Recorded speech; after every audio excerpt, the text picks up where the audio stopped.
Baik, sambil menunggu temannya masuk, kita mulai aja ya. Silahkan dibuka dulu videonya, nanti setelah berjalan boleh, maksudnya kameranya ya. Setelah berjalan baru boleh ditutup untuk menghemat bandwidth. Tapi di awal silahkan dibuka dulu supaya kita tahu ini ada orangnya. Silahkan. Sebelum dimulai, Putri Septiani Yolanda, Rizky Siti Rahma, Riswanto, Dewi Nelly, Ugi Spica Azahra, Neneng Mariati. Ya, silakan dibuka videonya biar kelihatan wajahnya ya. Kalau nggak dibuka ntar nggak kena. Kelasnya online tapi harus tahu lah wajahnya. Gimana kabarnya? Ini udah semester 7 ya? Iya. Sehat-sehat semuanya? Yola mana nih Yola? Nah, kan jadi tahu ini Yola. Oh ya, kalau ngelihat Yola kayaknya pernah ngelihat ya. Dulu semester 1 pernah ketemu nggak sih kita? Saya lupa. Iya. Semester 1 sama 2, Bu. Oh iya, suaranya hafal saya nih Yola. Suaranya khas. Iya, kita pernah satu kelas cuma 2 orang, Bu. Sama Oh, Neneng sama Okta. Yang cuma 3 orang doang, Bu. Tahu nggak? Ada nenengnya. oh iya, saya juga ingat tuh neneng wajahnya. Itu kenapa ya? Saya juga lupa itu. Yang kelas pagi, Bu, Kelas 3 orang CFD. doang. Neneng, Okta, Yola doang, Bu. Oh, itu mecahin rekor ya. Ya. Baik, kita mulai ya. Bismillahirrahmanirrahim. Assalamualaikum warahmatullahi wabarakatuh. Waalaikumsalam warahmatullahi wabarakatuh. Terima kasih karena sudah meluangkan waktu untuk bisa bertemu pada sesi hari ini ya untuk mata kuliah komunikasi bisnis. Nah, sebelum kita mulai, seperti biasa kita berdoa dulu, kita mengkoneksikan diri kita dulu kepada sang pemilik ilmu ya, supaya ilmunya berkah, bermanfaat dunia akhirat. Kita mulai ya, Bismillahirrahmanirrahim. Kita berdoa menurut agama dan keyakinan masing-masing, mudah-mudahan selalu dalam lindungan Allah Subhanahu wa taala, diterangkan hati dan pikirannya, disampaikan pada harapan dan impiannya, dimampukan menyelesaikan kuliah tepat waktu, dan semoga selalu dimudahkan dalam setiap ikhtiarnya. Berdoa dimulai.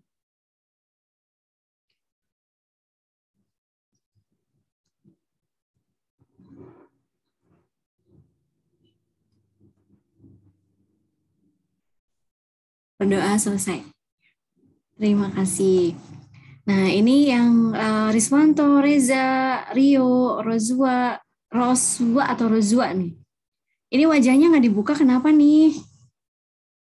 Malu, kenalan. Kan kita baru kenal. Dulu kenalnya sama Yola, sama Neneng. Terus satu lagi siapa tadi? Okta, Bu. Oh, Okta. Ini apa namanya, kalau nggak gini kan nggak kenal ya. Iya nggak? Oke, baik. Kita langsung saja ya. Ini siapa? Rizky. Oh, Rizky katanya koneksinya terputus. Oke, nanti kalau sudah dibuka nggak apa-apa. Ya, pas.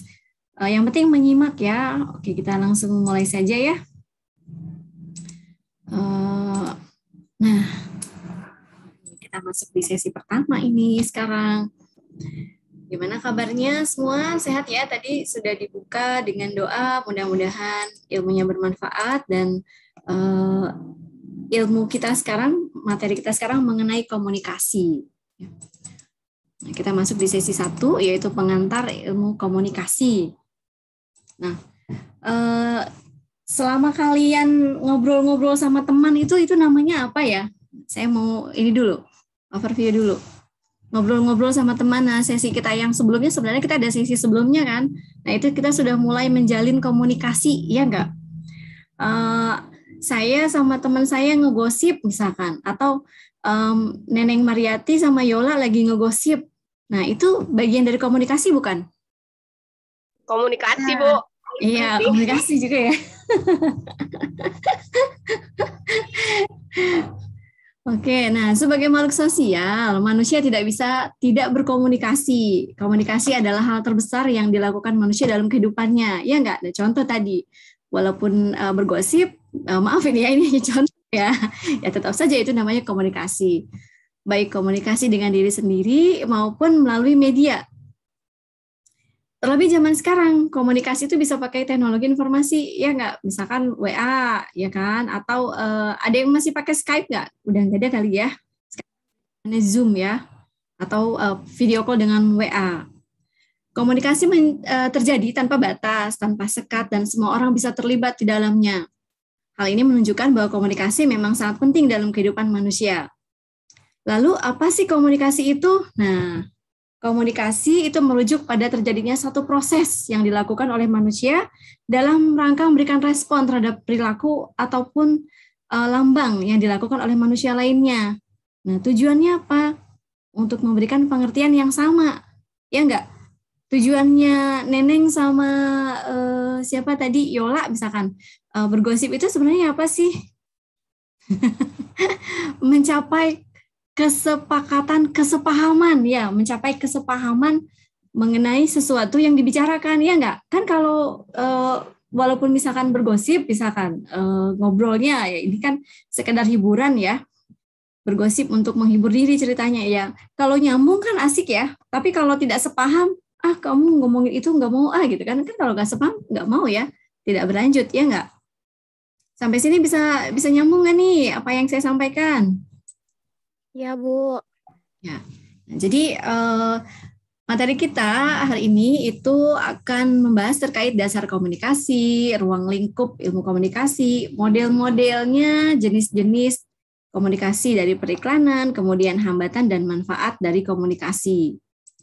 Nah, kemudian kalau kita bicara mengenai komunikasi, ini saya pakainya PDF ya, karena saya tadi berusaha buka PPT-nya di komputer yang ini, tapi terjadi crash di komputer saya yang satunya masih proses not responding, bukan auto update maksudnya.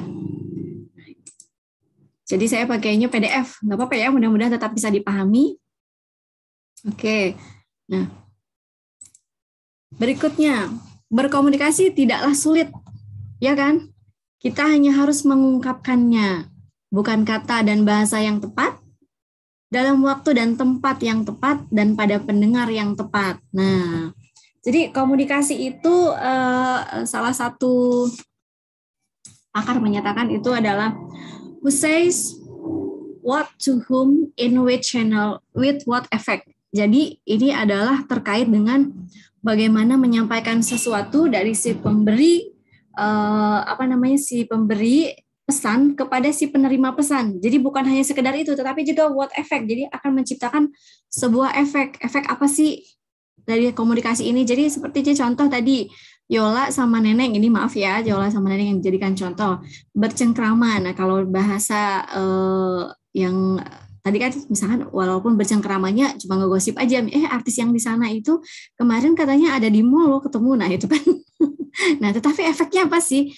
Efeknya adalah efek dari tujuan komunikasi itu adalah mereka itu saling melepas kangen misalkan. Nah, kan sudah lama nih, misalkan Neneng sama Yola tidak berkomunikasi, berhubung tidak ada yang mau dibicarakan, kalau cuma mau tanya gimana kabar lu, kayaknya bosan gitu ya. Jadi ngomongnya yang lain-lain begitu. Sampai sini bisa ngikutin nggak? Bisa, Ibu. Nah, oke. Jadi komunikasi itu ibarat oksigen. Komunikasi dibutuhkan, jadi keserimpet ya. Komunikasi dibutuhkan untuk kelangsungan hidup, dimanapun, kapanpun, ya nggak? Misalkan kita nyasar nih, atau kita mau beli bensin, bisa nggak sih kan kadang kita misalkan naik motor, kemudian bensinnya habis, berhenti di satu kios, di situ ada bensin eceran yang di botol. Nah, pernah nggak sih kalian itu mau beli bensin, kalian cuman berhentiin motornya di depan meja botolan bensin itu atau di dekat etalasenya, lalu diem aja? Enggak kan? Pernah, Bu. Oh, pernah juga? Nggak ada yang nyamperin tapi. Nah, itu dia.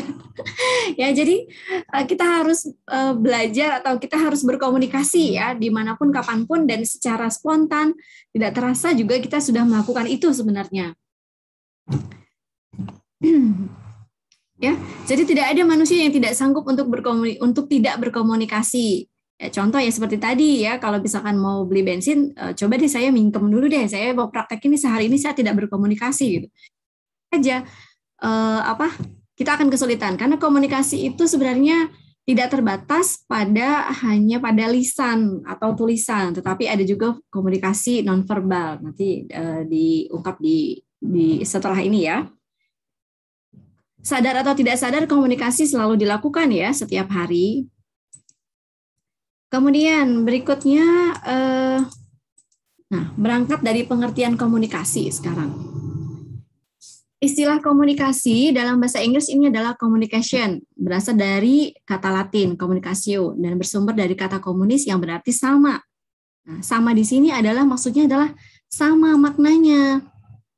Jadi sama maknanya bagaimana? Nah, karena komunikasi ini, kalau secara tata bahasa, komunikasio tadi itu adalah pemberitahuan, pemberian bagian, pertukaran, ikut ambil bagian, pergaulan, persatuan, peran serta, kerjasama. Nah, itu adalah bagian dari komunikasi. Kalau kalian rata-rata sudah bekerja ya, atau ada yang mungkin bekerja paruh waktu. Nah, pada saat kalian mengirimkan lamaran pekerjaan, itu pada umumnya sekarang lamaran pekerjaan itu minta adalah kemampuan berkomunikasi, ya kan? Communication skill, ya, kemampuan bekerja sama. Nah, mereka nyatakan itu. Jadi kalau dia tidak mampu bekerja sama, dia nanti bisa bekerja dengan teman-temannya, dengan timnya. Nah, kemampuan kerjasama dengan komunikasi ini melekat. Kemudian dari sisi komunikasi tadi, itu ada juga communicare, artinya berdialog, berunding, bermusyawarah, dan komuniko ya, membagi dengan sedemikian komunikasi, membagi dengan teman-temannya dan membagi komunikasi ini bersama orang lain. Nah, maksudnya apa sih? Jadi komunikasi itu tidak terbatas hanya pada banyak orang. Nah, banyak orang, saya tadi berkomunikasi sama siapa? Sama ibu-ibu di sana, lagi ada pertemuan, lalu saya bertanya itu pertemuan apa. Terus tadi kalau Mbak dengan Bapak yang satu itu sedang apa? Apakah sedang berkomunikasi? Tidak, saya hanya bertanya. Itu sama aja ya. Dan komunikasi ini sifatnya dinamis. Jadi dalam hitungan detik kita bisa jadi pemberi pesan atau mungkin nanti sebaliknya kita jadi penerima pesan. Oke. Ya. Komunikasi menurut para ahli. Nah, ini kalau menurut para ahli ya, ilmu komunikasi adalah upaya yang sistematis untuk merumuskan secara tegas ya, ini tipe asas-asas penyampaian informasi serta pembentukan pendapat dan sifat. Nah, sedangkan menurut Harold, komunikasi adalah proses penyampaian pesan oleh komunikator kepada komunis melalui media yang menimbulkan efek tertentu. Nah, komunis di sini bukan partai komunis maksudnya ya, ini adalah yang memiliki makna sama, yaitu komunikannya. Nah, kemudian kalau lihat dari sisi ruang lingkup ilmu komunikasi. Lingkup ilmu komunikasi sangat luas. Ada beberapa lingkup komunikasi yang menjadi sasaran utama, yaitu ada komunikasi sosial. Ya tadi, karena kita makhluk sosial ya, pasti kita tidak bisa tidak berkomunikasi. Bahkan kita sejak lahir juga tanpa sadar berkomunikasi, baik itu melalui ucapan, melalui tulisan, atau melalui gestur, gerak tubuh, atau bahkan warna pakaian kita juga bisa menjadi simbol dari komunikasi. Komunikasi bisnis, apalagi ya kan? Tidak bisa ya bisnis itu komunikasi hanya mengandalkan satu channel, misalkan lewat telepon atau ketemuan langsung, tidak bisa. Jadi banyak nanti kalau yang komunikasi bisnis. Kemudian komunikasi organisasi, komunikasi tradisional, komunikasi pembangunan antar budaya, komunikasi internasional, dan komunikasi politik. Untuk komunikasi antar budaya ini contohnya misalkan, kalau yang lain saya rasa mudah dipahami ya. Nah, saya ambil yang antar budaya. Seperti yang diketahui, budaya di daerah, misalkan di daerah Jawa, misalkan ya, ini itu kan dari berbagai macam sudut ya, dari sisi tata krama, kemudian dari sisi bahasa itu beda ya. Nah, kalau dari sisi budaya di Batak mungkin berbeda dengan di Jawa, ya kan? Misalkan cara berkomunikasi yang efektif itu adalah eye contact, ya kan? Nah, kalau di Jawa, di Pulau Jawa, eye contact itu tidak terlalu intens, ya kan? Tergantung konteks yang disampaikan, juga gestur tubuhnya juga, dan kedalaman atau intensitas dari eye contact tersebut. Nah, kalau di Batak mungkin udah biasa ya, bertanya sambil atau berbicara sambil agak melotot-melotot begitu ya. Saya punya teman orang Batak begitu. Atau kalau di sini ada orang Batak, oh saya tidak begitu. Oh mohon maaf ya. Saya hanya memberi contoh untuk teman saya saja ya. Mungkin karena Batak itu kan juga berbeda-beda ya. Nah, ini kita lihat dari suku, atau tidak usah suku kita sendiri lah, misalkan dari Jawa dengan yang Barat gitu kan. Nah, dari orang Jawa dengan orang Barat, misalkan sebenarnya sih lebih cocoknya Batak tadi ya. Nah, kalau di Pulau Jawa itu kan tatapan mata itu tidak terlalu intens ya, artinya dalam porsi yang wajar gitu, tidak kan justru lebih banyaknya menunduk sebagai tanda apa? Sebagai tanda menghargai atau menghormati. Tetapi justru di wilayah lain, ketika itu terlalu banyak menunduk, dianggapnya tidak memberikan perhatian. Tapi ketika matanya berapi-api atau matanya penuh semangat atau berbinar-binar, kalau berbinar-binar semangat nggak ya?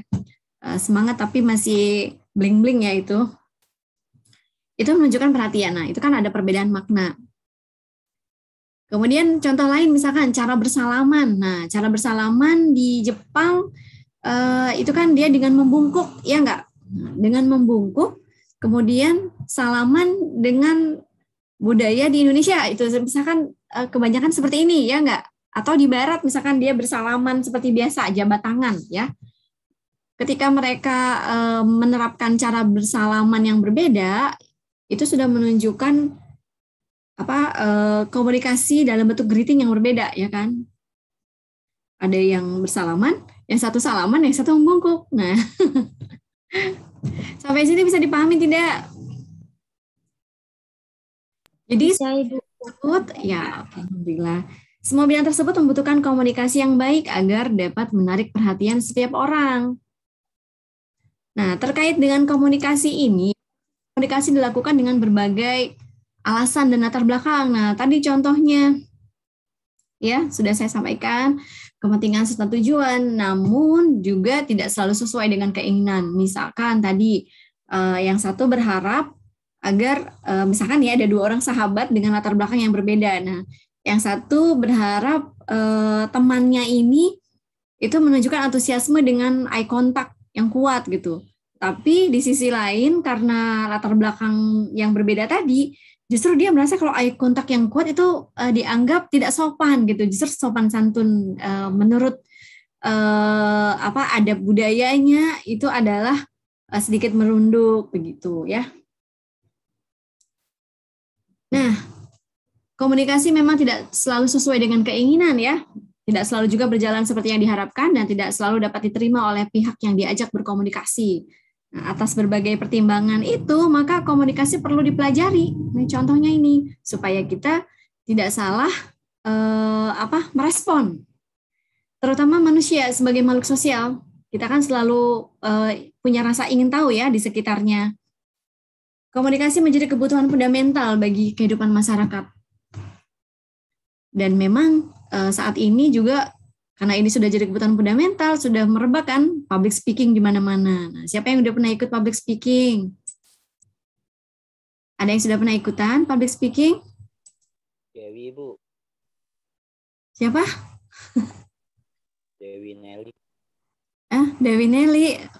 Oh iya, saya baru ingat nih Dewi Nelly pas lihat senyumnya. Biasanya Dewi Nelly itu yang paling banyak maju ke depan ya? Iya kan? Iya, Ibu. Oh iya, pas lihat senyumnya baru maklum ya. Banyak wajah dan senyum yang dilihat jadi loadingnya lama. Ya, jadi komunikasi adalah sebuah kegiatan pertukaran informasi baik secara lisan maupun tulisan atau gambar yang disebut proses sosial. Yes, kita masuk ke proses komunikasi. Nah, ini nih. Sebentar, ke skip.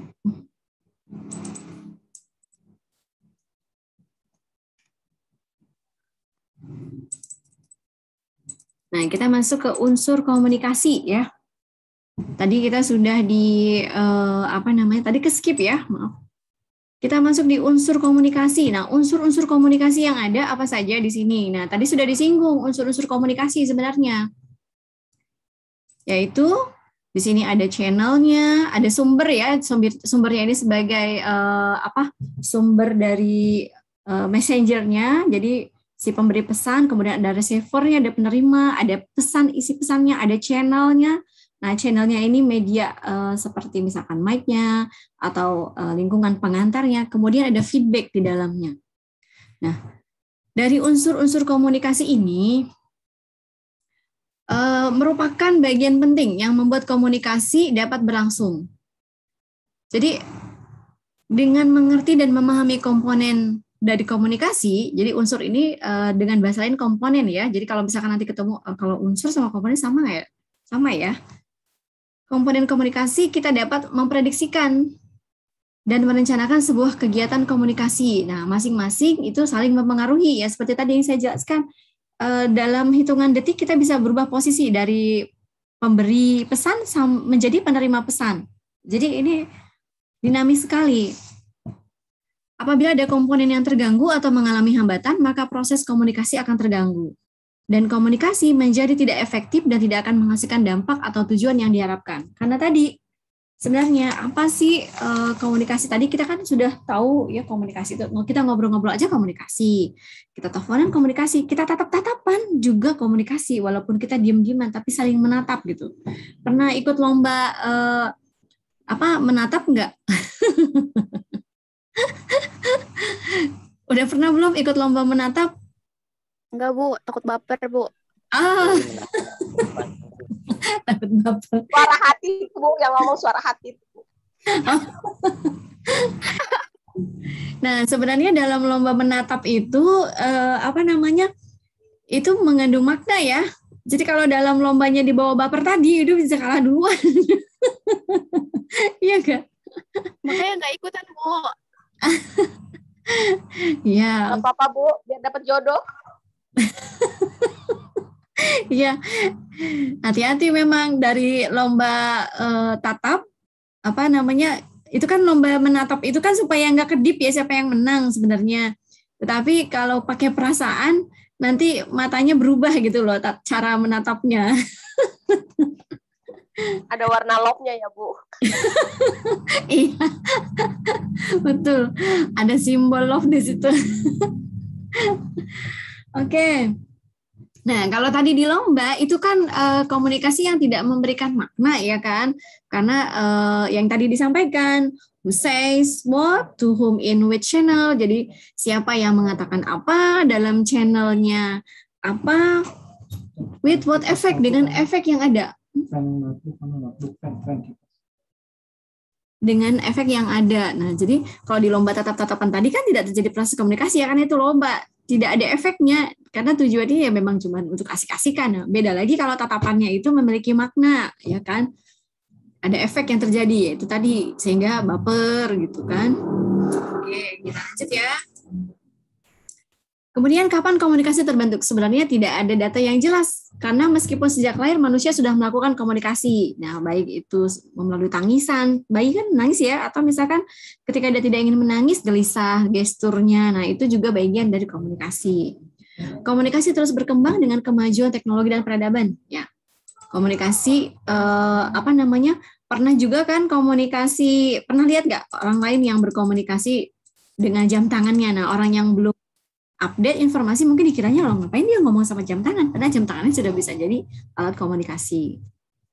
Nah, berikutnya adalah proses komunikasi. Nah, proses komunikasi secara primer ini adalah bagian dari proses ya, secara primer proses. Nah, komunikasi secara primer adalah merupakan proses penyampaian pikiran atau perasaan seseorang orang lain dengan menggunakan lambang sebagai media. Nah, ini adalah komunikasi secara primer. Jadi dia memberikan pesan-pesan kepada receiver itu menggunakan lambang. Misalkan ini bisa dicontohkan pada saat kampanye. Nah, itu Kak, lambang-lambang itu menegaskan pesan-pesan yang kuat mengenai sesuatu. Sedangkan untuk proses komunikasi secara sekunder, ini adalah proses penyampaian pesan oleh seseorang kepada orang lain dengan menggunakan alat atau sasaran sebagai media kedua setelah memakai lambang sebagai media pertama. Misalkan tadi pada saat kampanye, media pertamanya itu kan dia pakai lambang-lambangnya mereka atau warna mereka yang menunjukkan misalkan filosofi dari warna itu artinya berani atau tenang atau yang lainnya. Nah, kemudian mereka menggunakan pesan sekunder kedua. Misalkan dengan memanggil public figure. Nah, public figure yang saat itu sedang ramai. Nah, itu adalah untuk mendorong komunikasi secara primer lebih keluar dan lebih terserap dengan sekunder ini. Ya, jadi ini adalah fase keduanya. Kemudian terjadinya komunikasi. Nah, tadi kan sudah diulas sedikit ya. Terjadi komunikasi ini secara sosial, selalu melibatkan manusia serta interaksi yang merupakan satu bentuk sosial. Dan ini tidak hanya terbatas pada komunitas yang banyak, orang yang banyak, misalkan 4 orang, 2 orang, 3 orang. Dalam komunikasi 2 orang juga ini masuk dalam konteks bahkan kita kepada diri kita sendiri, ketika kita sedang ngomong sama diri kita sendiri, sedang curhat sama diri sendiri, atau sedang menasehati diri sendiri, apalagi kita sedang berbicara kepada pencipta kita ya, itu adalah juga komunikasi. Nah, itu adalah komunikasi intrapersonal. Nah, kalau interpersonal itu adalah keluar, jadi ke orang lain, ke pihak lain. Kalau intra itu di dalam diri kita sendiri. Kita misalkan nasihatin diri sendiri, kamu tadi kenapa begitu gitu kan? Ya ampun, aduh aku melakukan kesalahan gitu. Andaikan udah tenang, pasti jalan keluar. Wah. Pernah nggak sih begitu? Menasihati diri sendiri, menenangkan diri sendiri. Pasti pernah ya. Kemudian komunikasi sebagai proses ya. Ini merupakan komunikasi yang bersifat kesinambungan dan tidak memiliki akhir. Dinamis, kompleks dan berubah. Komunikasi ini adalah simbol, ya, kata, bahasa, gambar, warna, bahasa tubuh adalah simbol untuk menyampaikan informasi. Nah, sebenarnya secara secara etimologi, maaf nih saya cari ini. Komunikasi ini mengandung 2 makna ya, yaitu sebagai signs atau tanda dan sebagai simbol. Nah, ketika dia sebagai signs atau tanda, itu contohnya adalah misalkan ketika melihat genangan air, oh ada genangan air nih, oh berarti tadi hujan. Nah, itu lihat tadi sign. Tapi kalau sebagai simbol, nah simbol ini belum tentu atau bukan berarti mencerminkan makna yang sebenarnya dari simbol tersebut. Misalkan bunga desa gitu kan. Bunga desa itu bukan berarti bunga yang ada di desa. Tetapi maksudnya adalah perempuan yang paling cantik di desa itu. Nah, itu maksudnya ya. Saya nggak jadi pakai anyonyet ya. Lama tadi codingnya. Kemudian komunikasi dengan makna. Nah, kita 10 menit lagi. Nanti kalau belum selesai kita tutup, part 2 nanti masuk lagi ya. Saya memang tidak pakai Zoom yang unlimited karena masuknya lama. Bukan akun saya soalnya. Oke, kita lanjut ya. Komunikasi dengan makna. Tanpa berbagi makna, kita semua akan mengalami kesulitan dalam menggunakan bahasa yang sama atau dalam menginterpretasikan suatu kejadian yang sama. Komunikasi terjadi di suatu lingkungan yang sempit ataupun sangat luas. Nah, ini kan dinamis ya, jadi dimanapun, kapanpun bisa dilaksanakan. Kemudian cara berkomunikasi efektif. Bagaimana sih cara komunikasi efektif? Yang pertama, gunakan kalimat seefektif mungkin. Artinya tidak terlalu meluas. Jadi kalaupun misalkan ada overview atau pendahuluan, ya kalau bahasa anak sekarang kan, prolognya kepanjangan gitu kan ya. Biasanya remaja tuh yang suka bilang begitu. Nah, ini jangan terlalu kepanjangan. Artinya secukupnya saja, ya, agar pesan-pesannya tidak menjadi bias.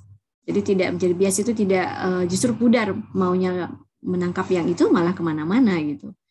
Kemudian yang kedua, jangan mengungkapkan pengulangan ide atau pokok bahasan. Nah, jadi tidak mengulang-ulang apa yang disampaikan. Kalau misalkan melakukan pengulangan sebagai bentuk penekanan itu masih boleh dengan notasi dan cara atau intonasi yang berbeda. Misalkan apakah sedikit ditekan, naik atau turun. Jangan berbicara terlalu lambat. Nah, saya itu dulu, ya saya ngomongin diri saya sendiri ya, karena saya akui memang saya dulu kalau ngomong cepat banget gitu. Berjalan dengan waktu saya berusaha ngomongnya pelan-pelan. Jadi saya berbicara, tapi juga tidak bisa kalau saya diminta berbicara terlalu lambat. Saya pernah ketika saya diminta jadi duta provinsi saat itu untuk ke nasional, kemudian kita masuk di BIMTEK. Jadi ada pelatihannya gitu, ada pembekalan. Mentor saya meminta saya untuk berbicara lebih lambat. Saya berusaha berbicara dengan lambat, tapi dan menurut saya kecepatan lambatnya itu terlalu rendah, jadi gasnya habis gitu ya. Kalau kita bawa kendaraan gitu ya, terlalu rendah, ya akhirnya mati gitu. Nah, kalau saya itu karena sepertinya terlalu banyak yang ingin saya sampaikan di kepala saya, terlalu lambat, akhirnya jadi lupa gitu kan.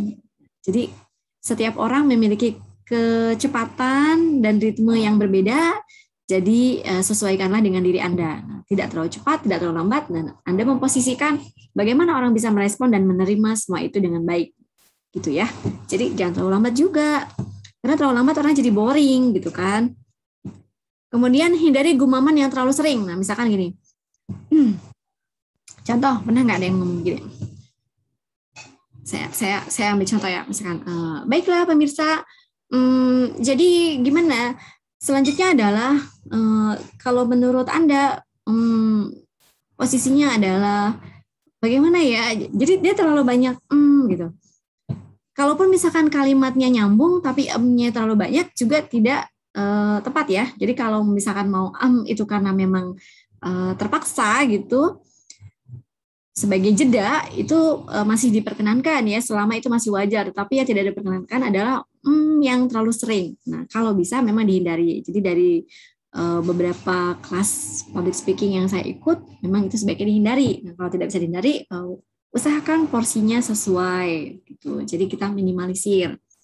Nah, contoh misalkan gunakan kalimat seefektif mungkin. Misalnya adalah nah, kalau itu kan terlalu banyak begitu. Akan lebih baik daripada diganti jeda sebentar. Jadi ditahan dulu kemudian baru dilanjutkan. Kemudian berikutnya adalah hindari humor yang tidak perlu. Misalkan nih sedang asik-asik ngobrol, tiba-tiba humor. Itu cicak lagi ngapain ya? Kan gak nyambung gitu ya.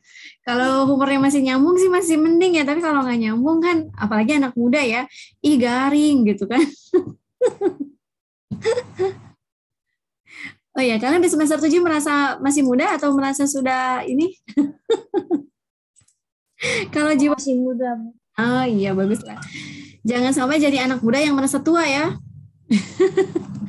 Jangan mendahului umur. Saya sering loh menemui mahasiswa mendahului umur. Artinya dia masih muda tapi merasa tua. Aduh, jadi karena terlalu banyak mengeluh ya, jadi janganlah mendahului umur. Sesuai usia.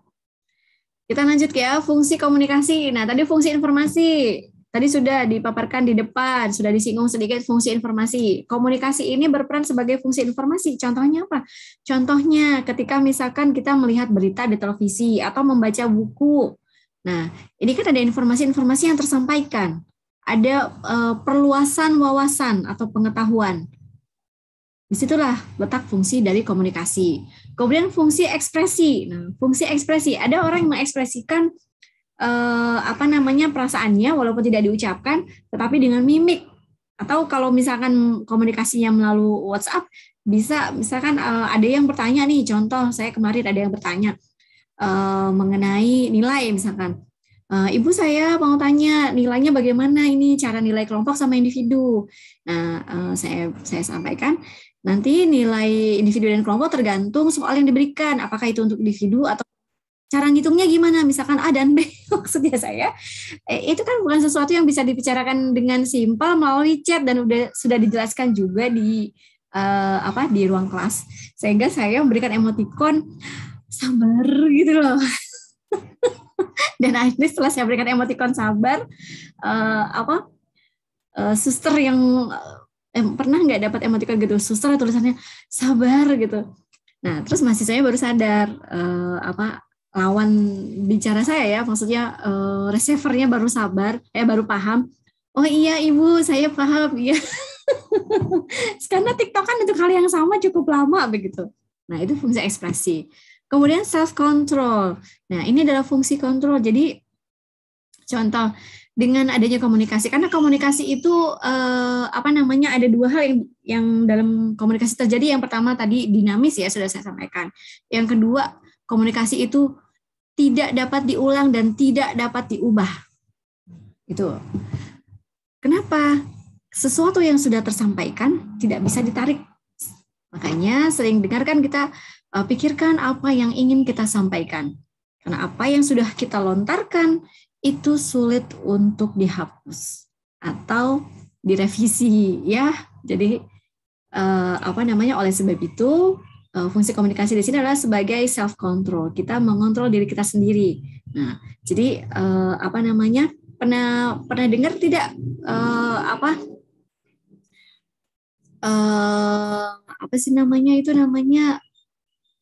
nasihat-nasihat religi seperti ini, misalkan pilihlah kata-kata yang baik sebagaimana kita memilih makanan yang baik untuk dimakan. Nah, gitu. Pernah tidak dapat yang begitu? Pernah ya? Oke. Nah, itu kan sisi self control ya, fungsi untuk diri kita sendiri, untuk mengontrol diri kita sendiri, pengendalian diri. Kemudian dari fungsi sosial, nah tadi sebagai makhluk sosial kita selalu serba ingin tahu, tetapi serba ingin tahunya tentunya dengan cara-cara yang etis, ya kan? Cara-cara yang menempatkan etika, adab, dan empati, sehingga orang lain tidak merasa terganggu, tidak tersinggung, dan merasa nyaman. Dari sisi fungsi sosial melibatkan kenyamanan dan kesamaan respon, artinya efek tadi yang diharapkan dalam what say what, in which channel, dan with what effect tadi, dengan efek yang diharapkan tadi adalah memengaruhi orang lain, itu bisa tercapai. Dari fungsi ekonomi, nah kalau dari fungsi ekonomi ini bisa digunakan sebagai media-media promosi, ya kan? Karena apalagi pada zaman digital saat ini banyak fungsi-fungsi yang terkait dengan fungsi ekonomi. Nanti kita lanjut lagi ya setelah kita masuk ya. Kita tutup dulu sampai di sini. Kita akan lanjut part 2 nih karena kurang dari 1 menit. Saya tutup sampai di sini. Kita akan invite ulang. Selamat pagi. Assalamualaikum warahmatullahi wabarakatuh. Waalaikumsalam warahmatullahi wabarakatuh. Ya, nanti saya lanjut lagi ya. Saya tutup dulu.